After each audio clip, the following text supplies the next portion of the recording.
Hello friends, அஸ்ஸலாமு அலைக்கும். அடுத்து வந்து உருளைக்கிழங்கு எப்படின்னு சொல்லிட்டு நம்ம பார்க்கலாம். கொஞ்சோண்டு இஞ்சி பூண்டு போட்டுக்கோங்க. இஞ்சி பூண்டு விழுது கொஞ்சோண்டு போட்டுக்கோங்க.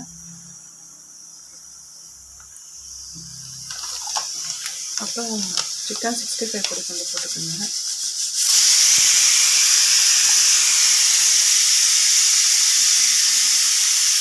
கரம் மசாலா கொஞ்சம் போட்டுக்கோங்க.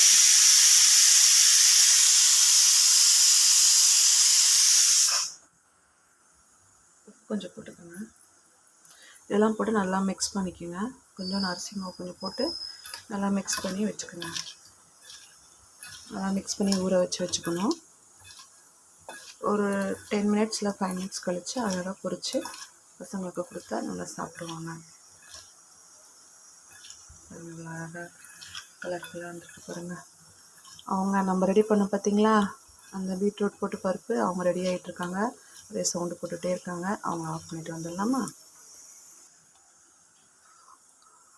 ஃப்ரெண்ட்ஸ்? பாருங்கள், கார்ன்ஃப்ளவர் மாவு கொஞ்சம் போட்டுக்கோங்க. அதில் அப்போ தான் நல்லா கிறிஸ்பியாக நல்லாயிருக்கும். நான் பிள்ளைங்க வந்து லஞ்சில் தானே சாப்பிடுவாங்க, அதுங்களையும் ஒரு மாதிரி நமத்து போன மாதிரி ஆகிடும். அதுக்கு வந்து கொஞ்சம் கிறிஸ்பியாக இருக்கணும்ல, அதுக்காக நீங்கள் வந்து இதை போட்டுக்கோங்க. ஓகே ஃப்ரெண்ட்ஸ், இது கொஞ்சம் நேரம் ஊறட்டும். இது நான் செய்கிறது எப்படின்னு காட்டுறேன் உங்களுக்கு. ஹாய் ஃப்ரெண்ட்ஸ், ஃப்ரெஞ்ச் ஃப்ரை பொரிக்கிறதுக்கு வந்து நம்மளுக்கு கடாய் வச்சுருங்க. கொஞ்சம் எண்ணெய் ஊற்றிக்கோங்க. சும்மா கொஞ்சம் ஊற்றினா போதும், ரொம்ப வேண்டாம். கொஞ்சமாக ஊற்றிக்கோங்க. ஓகே